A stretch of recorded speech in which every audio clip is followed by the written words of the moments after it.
Multiplayer games can provide some of the best experiences someone can have while gaming. These games are supposed to be fun, so why do they end up being some of the most frustrating games we play? More than 2 decades ago, on the Xbox 360, under profile settings, there was an option called Gamer Zones. These were meant to help tell the console what type of player you were, helping the matchmaking system place you with others who had similar intentions. As a kid, I picked the recreation option, since that was meant to be just for fun, and I wondered why anyone would choose the pro setting, which was for highly competitive people who always play to win. Now, after many years of playing multiplayer games, I understand the appeal of the pro option. Why would anyone play a competitive multiplayer game not to win? Luckily, most multiplayer games try to accommodate both types of players by offering separate modes, one for competitive and one for more casual players. However, in practice, the casual mode can often feel just as, if not more competitive than the ranked mode itself. This creates an environment where it becomes difficult for players, especially newer ones, to enjoy the game. Anyone who's played this type of game understands the frustration that comes alongside it. Despite this, we still queue up again even after massive loss streaks. These games become frustrating and sometimes ruin the experience, so why do players keep coming back to them? On the other hand, there are multiplayer games that do not fall into this cycle. There are many that remain genuinely enjoyable. Instead of spending time climbing a leaderboard, players can simply enjoy the unpredictable moments that naturally emerge during gameplay. Playing with a group of friends can reflect real-life interactions. I've been playing with the same group since high school, and those experiences have consistently been some of the most memorable gaming moments I've had. Online multiplayer environments make it easy to stay connected with friends, share experiences, while still offering some entertainment. This gave me the idea to do a little bit of research on both sides of these multiplayer games, and see why competitive games are so addictive.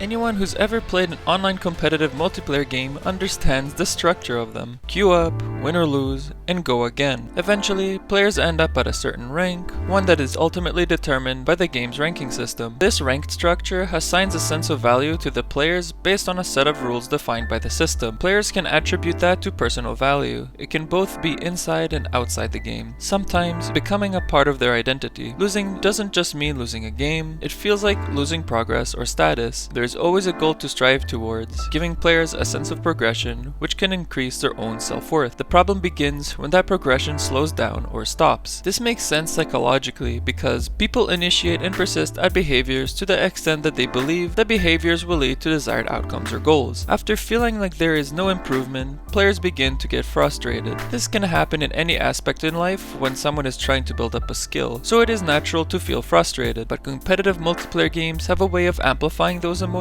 because players are always being measured against one another. With the option of queuing up again, unless you take a break, there is no real time to reflect on those games, especially when you play a bunch of them at once. So people often lose sight of their improvement, and unless you have someone you trust or respecting helping you, it will be hard to pinpoint the problems, especially in a high chaotic environment. This creates a disconnect between actual skill and perceived progress. Even if the player is improving, the system doesn't always reflect it immediately, so players get stuck even when in reality they are not. Team games therefore make this much worse, since players have an outlet for placing blame on others. Even if they are right, no one wants to hear it from the person they have never met before. In that environment, it becomes much easier to focus on what other people are doing. That could also be because we are directly perceiving others rather than ourselves. Granted, even when everyone on the team is playing well, a loss can still lead to frustration. In psychology, this refers to as the self-serving bias, where we attribute success to our own disposition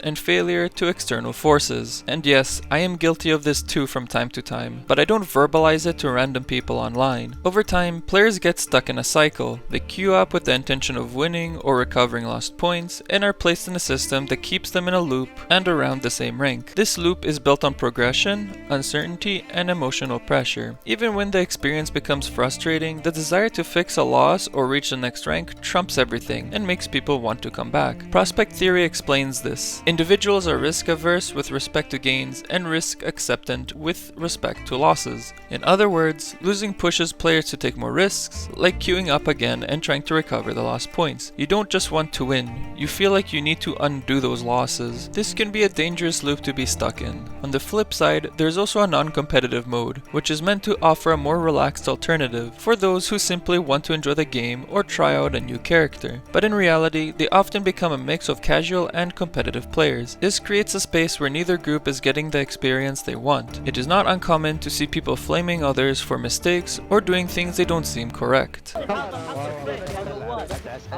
Bro, what is stuff?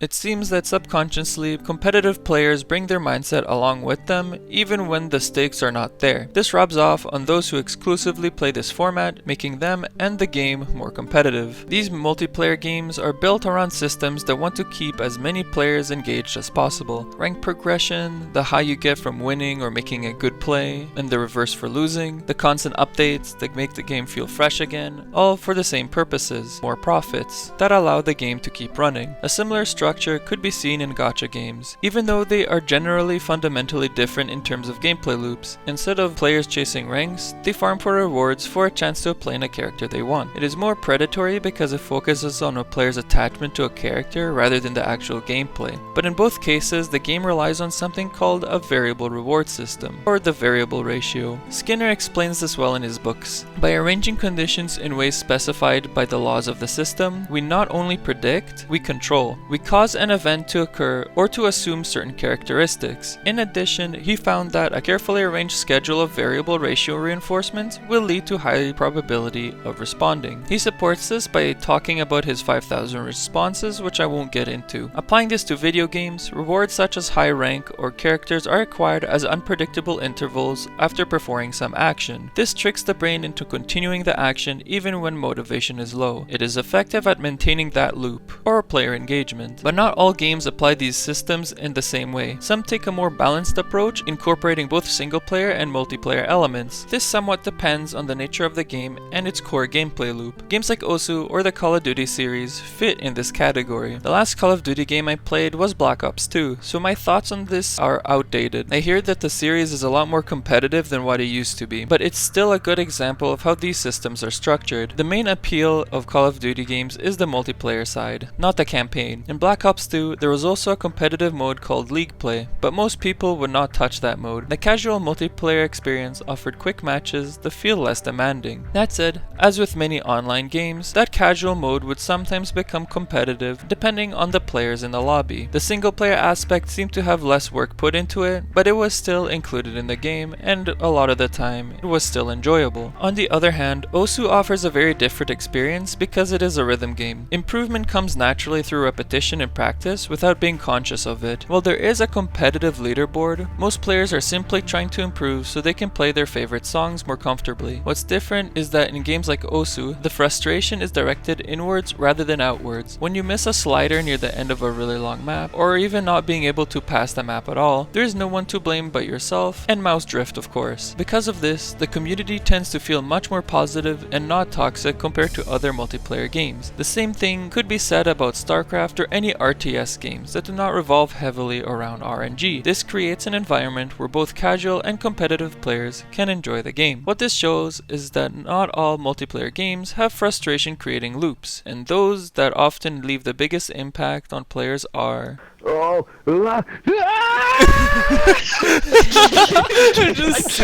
For many years, my friends and I have exclusively been playing competitive multiplayer games. Titles such as League of Legends, CSGO, StarCraft 2, Overwatch, Apex Legends. All of these games were part of our regular rotation, but over time we realized that we were just switching between games based on which one we were least frustrated with at the time. Look at that! Hit me 5 times! Yeah, and then it gives you 5 stacks of his passive. Yeah, imagine and that. then you're dead. Champion, they should just remove him from the game. That's a little salty.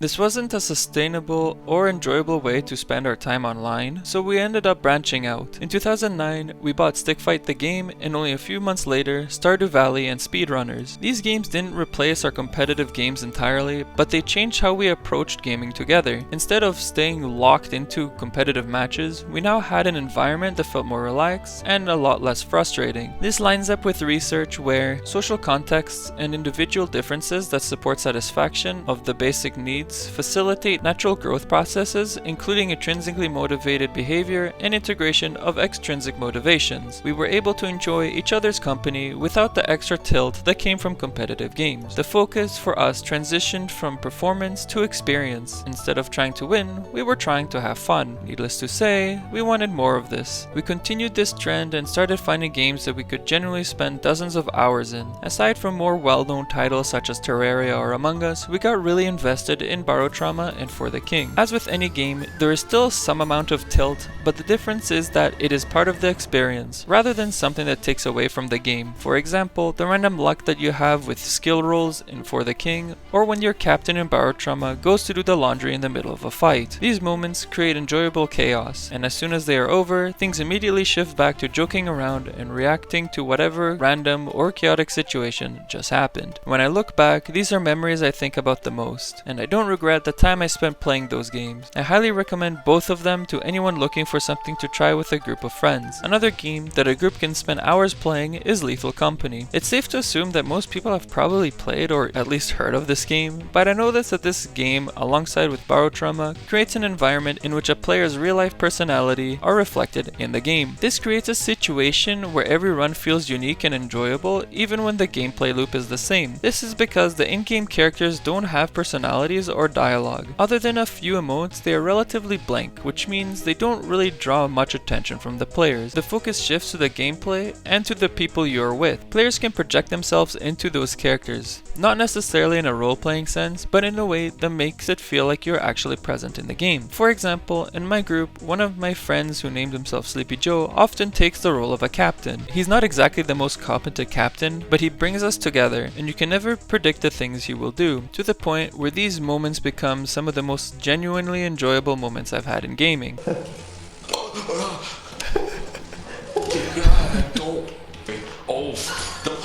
I'll drop it. Oh, take it. Take it. I don't want it. You can have it. Why are you mad? You know what? I lied.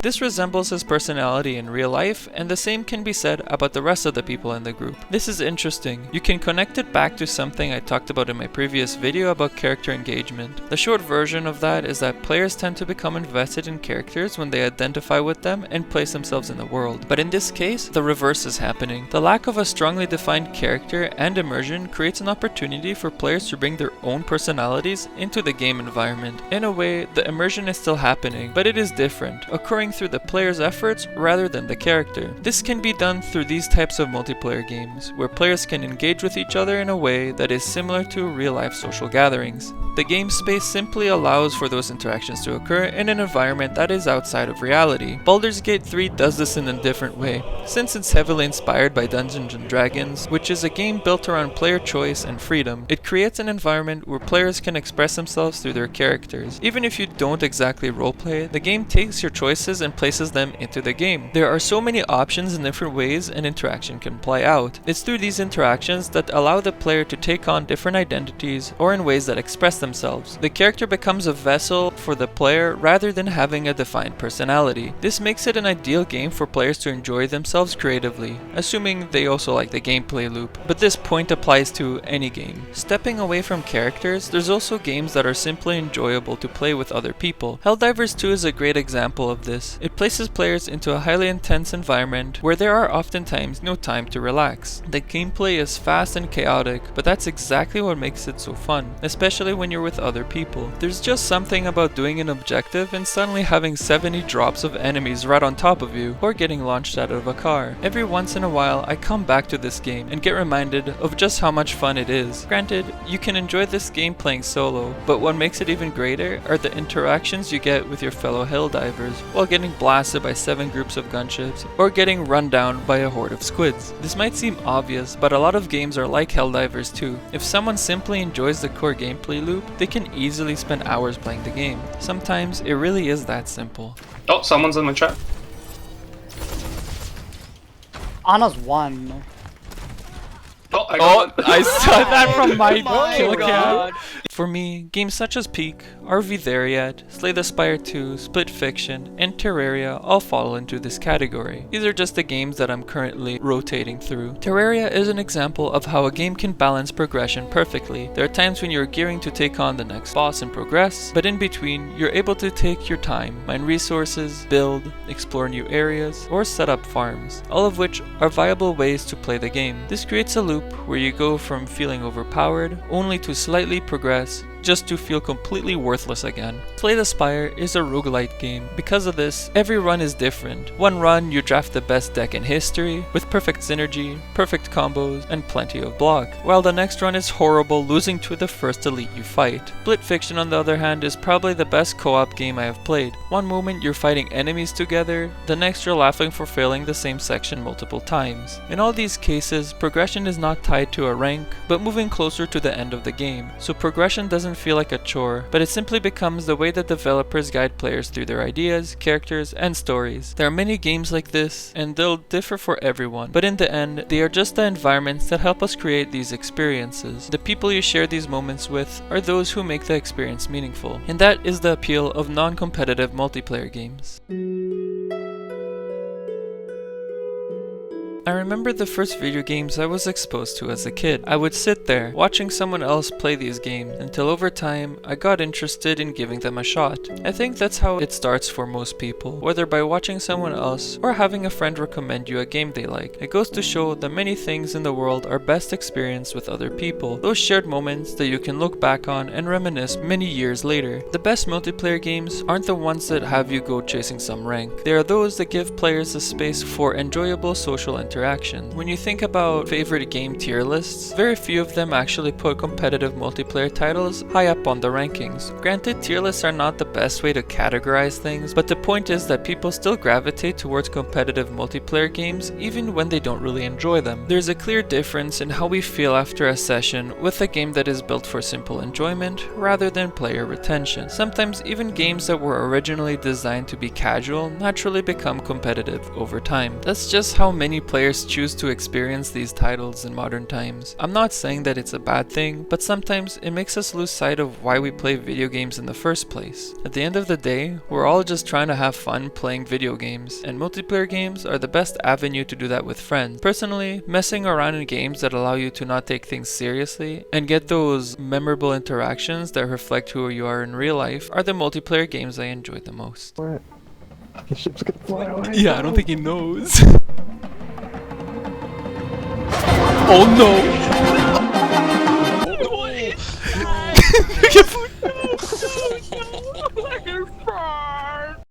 If you made it to the end of this video, I hope you have a good day and or night. I have a few ideas of some videos that I want to make. By the time this video is released, I might already be in the field, so hopefully you guys will stick around until whenever I make another video. Hopefully it'll be around August or September.